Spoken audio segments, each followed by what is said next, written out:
Sa ulit. Siyempre pa po ba? Hindi na. Hindi ba tayo dito? Lord, salamat po sa pagkakagawa. Kaya po ang lahat ng mga kapatid na nakikinig po na mga-design ng isang mga Panginoon.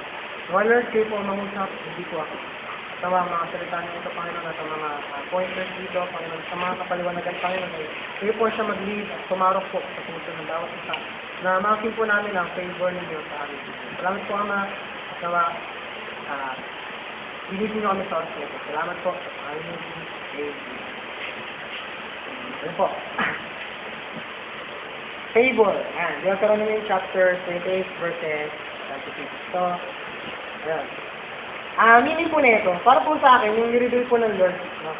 Kung makikita po natin sa dictionary, ang meaning po ng favor, ito ay yung, marami siya eh. Depende kung paano mo siya i-apply. So kung ano meaning doon yung kukunin. Number 1, kindness. Number 2, approval. Number 3, gift. Kaya, patronage. To resemble or to support. Base po dun sa pagbubulay-bulay natin, sa mga matatagal na natin, pag-aaral ng salita ng Panginoon. May dalawang meaning po ako na i-reveal po sa akin ng Lord habang ginagawa ko po ito sa gabi. Favor. Ito ay pagtulong o pagsuporta ng Panginoon sa mga masunurin at matuwid niyang mga anak ng mga lingkod. So ito po yung pagsuporta ng Panginoon sa mga masunurin. Sa mga matuwid niyang mga anak at mga lingkod. Number 2, ito ay yung lagi mong napapapayag si Lord sa lahat ng iyong desires para sa kanyang kaluwalhatian, kasama ang pagtupad ng Panginoon sa kanyang mga plano at pangako sa buhay ng mga tapat niyang mga anak at lingkod, or anak na lingkod. So ito po yung suporta po ng Panginoon sa atin, o tulong na pag yung pamumuhay po natin kapag talagang kahali-hali na sa Panginoon na habang namamasyal sa langit at nakikita ka niya na talagang itutuwa siya sa'yo sa pamumuhay mo, pamumuhay ng righteous, talagang devoted ka kay Lord, 100% or maximum percent pa. Ito yung lagi mo mapapapayag si Lord. Sino pong gusto nun? Amen. So lahat po ng desires natin, dapat, siyempre mag-desire tayo para sa kaluwalhatian ng Panginoon. Yun lang yung iaalaw ng Panginoon na bilingin niya. So ibig sabihin po nun na ito ay yung lagi natin mapapayag si Lord. Sa lahat ng mga desires natin, gusto natin, na nakatuon sa plano, sa looban, at kagustuhan ng Panginoon. Sa ating buhay, sa church, sa buong bayan natin ng Pilipinas, sa buong bansa, sa mga tao. So, yun po.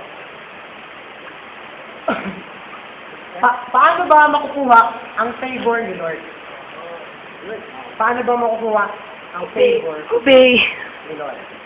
Ayon sa unang versikulo, sa chapter 28, verse 1, kailangan na magbigay tayo ng gustong atensyon sa tinig ng Diyos.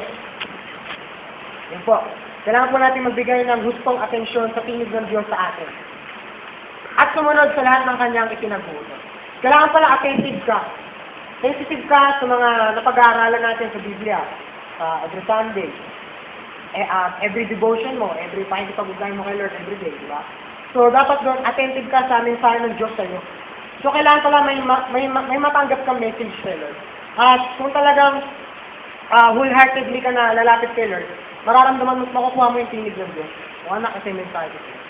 So, unang-una po, ayun po, magbigay tayo ng gustong attention sa tinig ng Diyos. Pangalawa, at sumunod sa lahat ng kanyang ikinag-utos. Yung mga written commandments, ano po yun? Ito yung Bible. Meron po tayong tinatawag na written commandments na generally, ito po yung mga sinusunod natin na nakasunod sa Biblia. Meron din minsan on-the-spot commandments. Diba? Na wala sa Bible. Ito yung personal na utos sa'yo ng Diyos. So ano ba yung gagawin mo sa isang buong araw? Personal yun.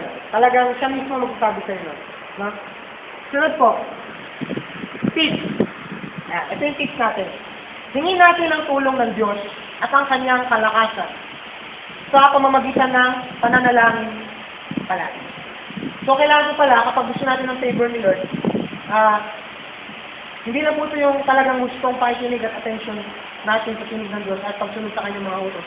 Kailangan po natin na gawin natin pantulong yung panalangin. Hingin natin yung tulong ng Diyos. Hingin natin ang tulong ng Diyos at ang kanyang kalakasan sa pamamagitan ng pananalangin palagi. So ito po yung, Lord, tulungan niyo ako na masunod ko po yung lahat ng utos niyo. Madinig ko yung inyong tinig. Para yung favor niyo, kapag sa akin. Kasi mahirap kung ikaw lang mismo, ay, susunod ako sa iyo. Pero kung hindi may tulong ng Lord, Lord, tulungan niyo ako na masunod ko yung utos niyo. So, dumidepende ka pa rin kay Lord. Na, hingin natin yung tulong ng Lord, Lord, tulungan niyo ako na bigyan niyo ako ng kalakasan na gusto ko makuha yung favor. Gusto kong laging makinig o mapakinggan yung tinig niyo at masunod ko yung mga sinabi. So, lagi po tayo mananalangin. Para po magawa natin yung mga gusto naman. Yung favor ng Lord, lahat pa ng mga bagay na gustong gawin sa atin ng Panginoon. Masunod na. Benefit of Lord's favor. Number 1, magiging tanyag ka at ang Panginoon sa buhay mo. Huwag po natin kaligtaan na mas mahalaga ang katanyagan ng Panginoong Diyos sa ating buhay. Diba sabi sa verse 1, that the Lord thy God will set thee on high above all nations of the earth. So magiging tanyag ka at ang Panginoon sa buhay mo. Naging tanyag ka, diba, ina Moses, Abraham. Hanggang ngayon, nababanggit pa rin natin mga pangalan nila. Yung pagiging tunay na lingkod at pagiging faithful nila.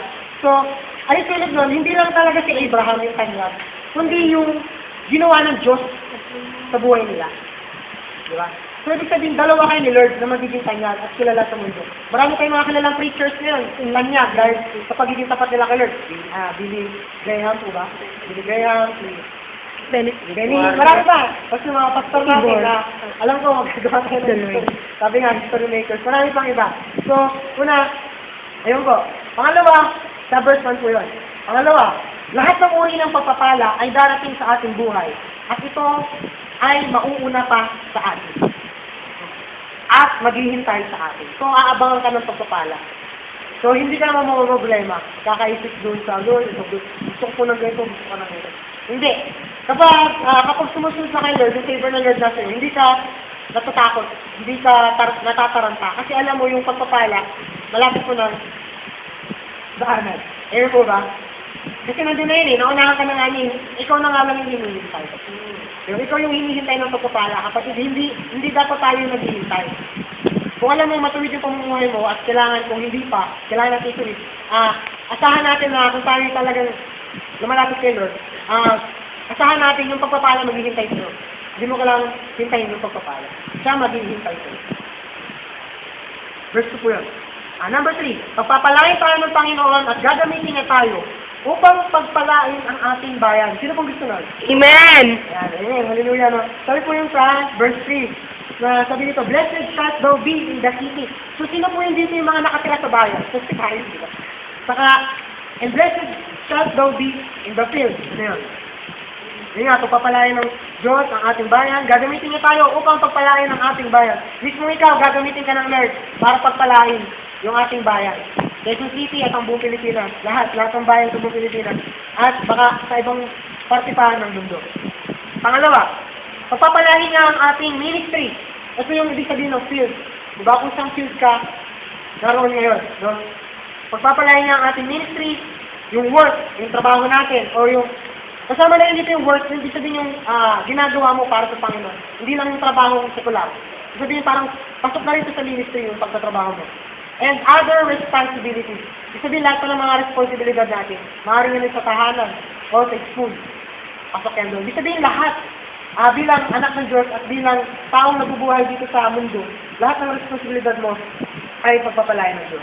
Yung sa verse 3. Number 4, pagpapalain niya ang ating mga anak hanggang sa pinakahuling henerasyon. Amen po ba? So kung gusto niyo, sabi po dito, blessed shall be the fruit of thy body, yung bunga ng iyong katawan. Sabihin yung mga magiging anak mo. At siyempre, sasagarin na natin yan, yung lahat na magiging anak natin hanggang sa dumating ang Panginoon. Ang bunga ng ating pagpapagal, pati po yung mga pagpapagal natin, yung mga paghihirap natin, yung talagang pagsisikap natin na magtrabaho, gumawa, pagpapagal, yung pagpapakapagod mo. Kung saan ka man nagpapakapagod ngayon, pagpapalaya ng Diyos. Basta, siguraduhin mo nakaayon yan sa kalooban ng Diyos. Ayan. Sabi doon, and the fruit of thy ground. Sabihin mo ng ground, ito yung parang nabubukal ka. Diba, nagtatanim ka. Sabihin